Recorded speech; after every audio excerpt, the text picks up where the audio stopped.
Okay, so the next part of the build in the manual has you building up the boom, front gearbox and the rear tail rotor and tail pitch assembly and rear tail gearbox. Now this actually comes in bag 5 and is already built to this stage. Again, we've got to go through the process of taking screws out, making sure they're Loctited and all that stuff, just to be sure that it's been built correctly. And then once we've done that, the only thing that's actually left to do before we move on to the next stage in the manual is to fit the tail blades onto the tail rotor. So here we have the parts for our tail blades, and this is in bag 5-1, and if you look at the opposite side here, you can see there are some little washers which go either side of the blades themselves, and screws and little nuts to hold the blades in place in the tail grips. So I'll install those and come back and show you what that looks like.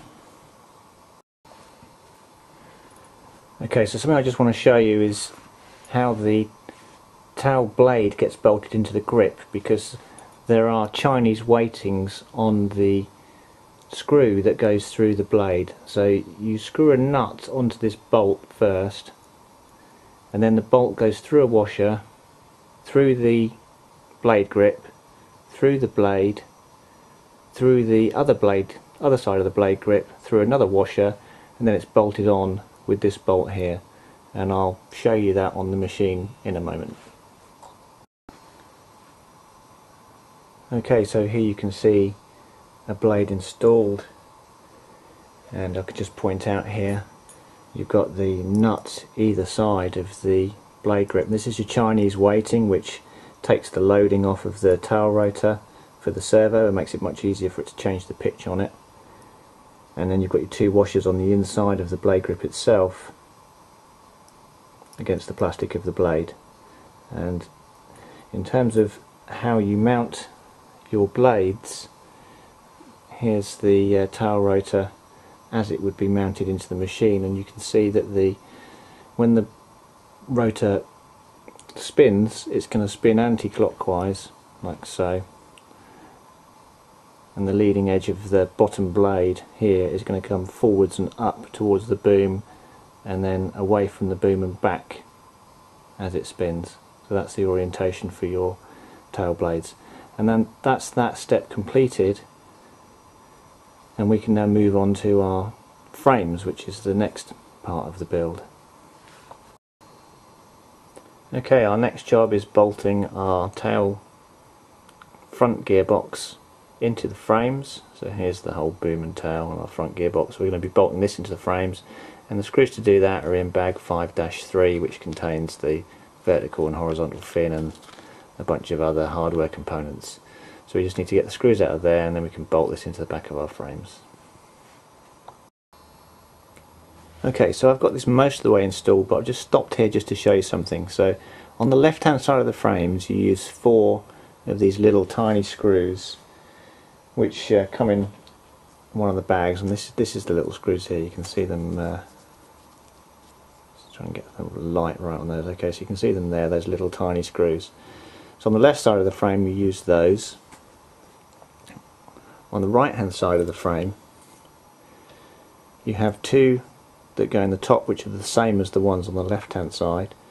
This one down here is actually pre-installed into the boom itself, and it's part of the clamping mechanism holding the gears, the front torque tube gears, in place. Now at the rear here you have to fit a much bigger screw, which is this one here, and the reason for that is that if you look at the back here you can see that this is a clamping mechanism, so this is part of the clamp onto the boom, and this much bigger screw is needed in order to compress that aluminium clamp onto the boom. So Loctite on that, then do that one up tightly in order to clamp the back clamp here onto the boom itself. Okay, and there we have that installed, and if you look here you can see that that has compressed slightly and is clamping onto the boom at the back there to hold it in place. And that effectively is our gear bolted in, and as you can see, if you turn the main gear here, you can see at the back tail rotor is now spinning, so we've got a good mesh there onto that gear to drive our tail rotor at the back of the machine. And that's that build step completed. Okay, so our next job is mounting our vertical and horizontal fin, and the hardware to do that is in bag 5-2, and in there you see the little clamping CNC piece which goes underneath the boom that the horizontal fin clamps into, and there's a couple of washers that the bolts go through, you know, on the top of the horizontal fin here, and then the screws that go through the vertical fin, they don't have any washers on them, they just bolt directly into our back tail gearbox. So I'll fit that up and you can see what that looks like. Okay, so there we have the fitted vertical fin and also the horizontal fin with the two washers through the top into our clamp below. And once we've got this piece on, we can then look at fitting our boom supports, which are going to go from the holes in the side here down to the back of the frames. So that's our next build step. Okay, so our next step, installing the boom supports, just requires two screws which go up here through the boom support into there. The other two screws that we need to fit at the other end are already pre-fitted in the frames, and they go into this frame spacer at the back here. So you need to take this screw here out, put it through the boom support, and then back into that frame spacer there. So I'll go ahead and do that. Okay, and there we have the boom supports installed and Loctited into there, and once these boom supports are Loctited here, you can really tighten up these top screws here to hold that horizontal fin in place, and then down this end just bolted into that spacer at the rear, and that's another build step complete. Okay, so for a moment I'm just going to come back to the anti-rotation slider that I was trying to fit earlier, and we had a problem in that the screw holes at the back here weren't the same size as the screws supplied in bag 4-1. Having built most of the helicopter, I've now got one of these little screws spare, and this is actually the right size, and it's the same screw that's used to screw in the back of the tail gearbox here, and is used in various other places on the helicopter, but this one actually fits. So I'm going to fit one of these. Unfortunately I don't have another spare one. After fitting servos and so forth, there may possibly be another suitable screw I can use, but for now I'm just going to fit this one and then see if I've got any other ones left later on. Okay, so there you can see that one screw fitted there, and that's now got my anti-rotation slider in place, and I just need to find another suitable screw to go the other side. Something else that I found I could do was that to get the pin here through the anti-rotation slider, it's possible just to pop it through. It takes a little bit of pressure, but it will actually just pop through the carbon there without taking that screw out. If you find that it really won't go through, then just remove this screw and just put it on, and then re-Loctite that screw back into the swash plate. Okay, so that's the anti-rotation slider on, minus one screw, but you can see how it goes for the purposes of this build video. Okay, so our next job is the motor. This is bag 7 and 7-1. In bag 7 is the motor itself. In bag 7-1 we have a few things. Let's try and get all these out. You've got the screws and the grub screw in there. Let's try and open that bag as well, so I can pour all of this out. So, screws and grub screw for the pinion, screws effectively for the motor. Let's just grab this motor out here as well. So you can see our motor has got holes in the top, and these are the screws which will go through into those to mount it into our motor mount. Then we've got the pinion and the grub screw, and then the rest of the contents here are the little pieces to go on the motor itself to connect to the ESC. Now what I would advise is that until you buy your ESC, I wouldn't actually fit these, because what you may find is that your ESC comes with different sizes on it to what you've fitted to your motor. So until you buy an ESC, I would leave those off And then when you've got your ESC and you know what size the plugs are going to be on it, fit the same ones onto the motor.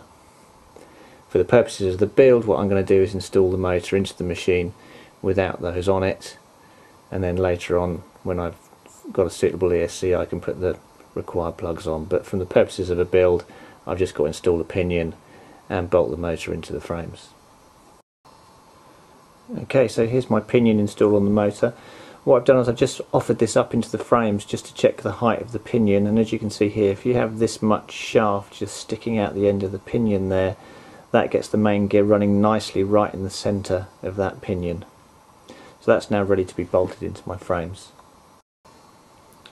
Okay, so now you can see the motor is mounted. I've got the wires just coming out the side of the frames, as you can see, like so.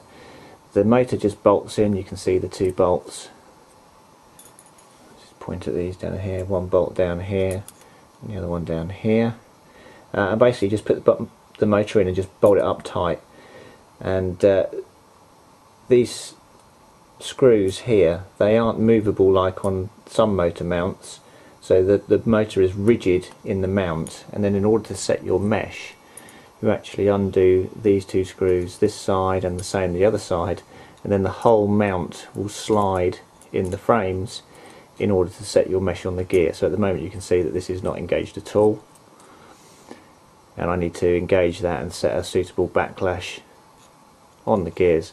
And this is actually the right time to do it, because when you fit servos, they will be above, they'll be here effectively above the pinion. So once you've got the servos in, you can't see your gap on the gear here and what sort of mesh you've got.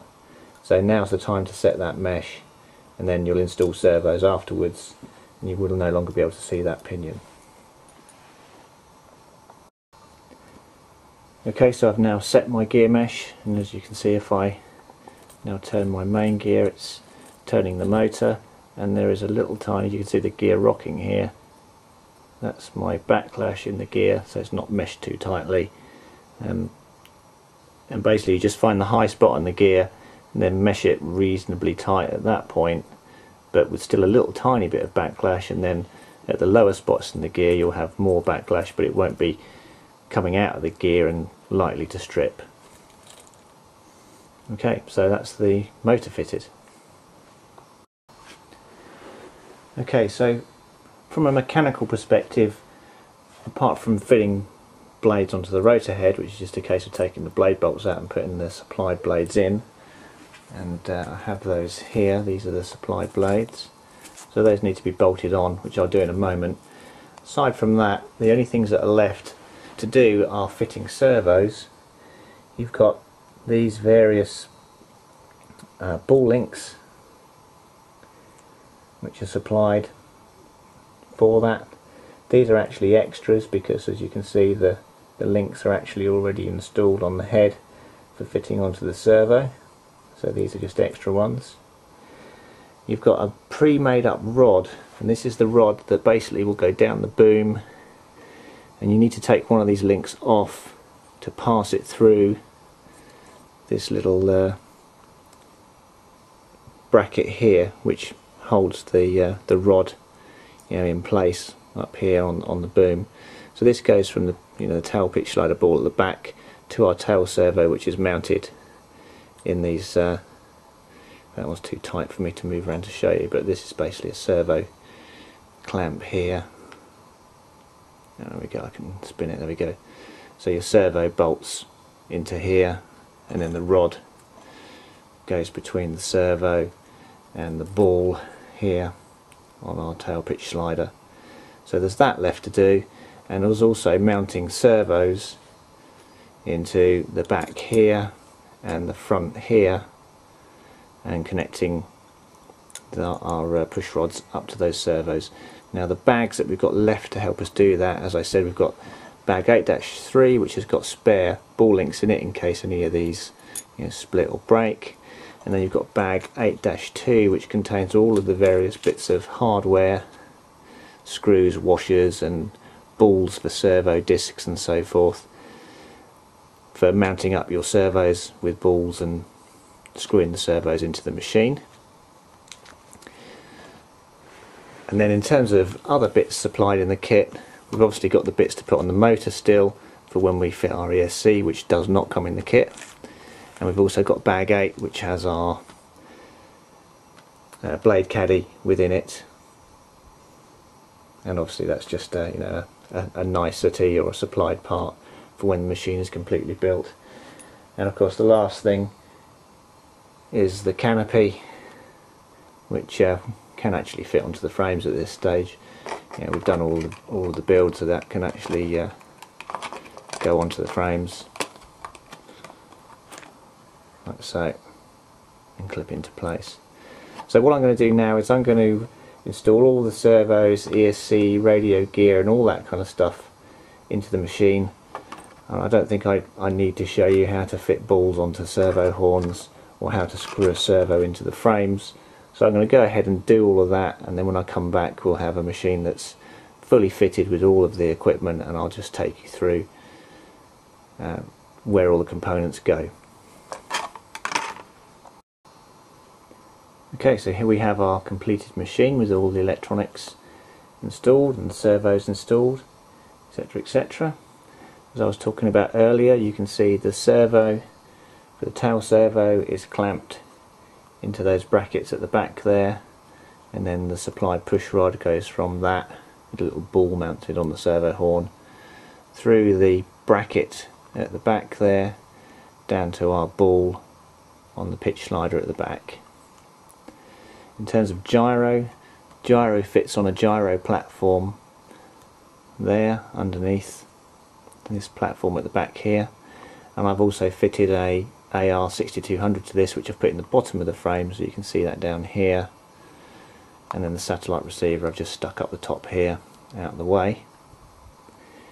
In terms of the servos, I'll need to take the canopy off to show you that. Okay, so here you see the elevator servo at the back here, which is just bolted in 2 screws, and then if I turn it around you can see the servo horn for that, and you can see it's on the kind of the mid hole on the servo horn going up to the swash plate. And then the front servos, you can see that they, as I said earlier, they bolt onto the front of the machine, and in similar fashion you've got just a screw above and underneath below down in there that bolt them into this CNC bracket on the front of the machine. And then the horns, you need to set those up before you bolt the servos into place, because you can't actually get at the screws, as you can see, for the horns to set your center positions on the horns once they're in place. So you need to set up the servos and their mid positions with them off of the machine, and then bolt them on with the servo horns in place and connect it up. And again, we're on the second hole out on these servos, connecting up to our swash plate.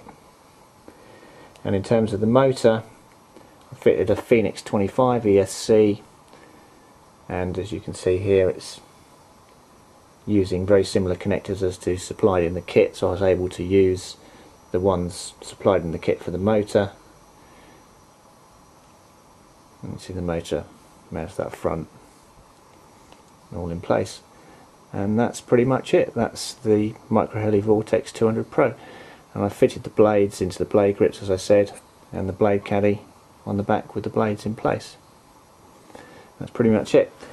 Something else just to be aware of is that the front servo tray is adjustable, so you've got a screw here that you can undo, and another screw in here which you can undo, and that allows that to swivel, which gives you more room for, like brick sized packs versus the stick packs, so you can set your C of G depending on what type of pack you use. Okay, and that's pretty much it. That's the build video for the MicroHeli Vortex 200 Pro.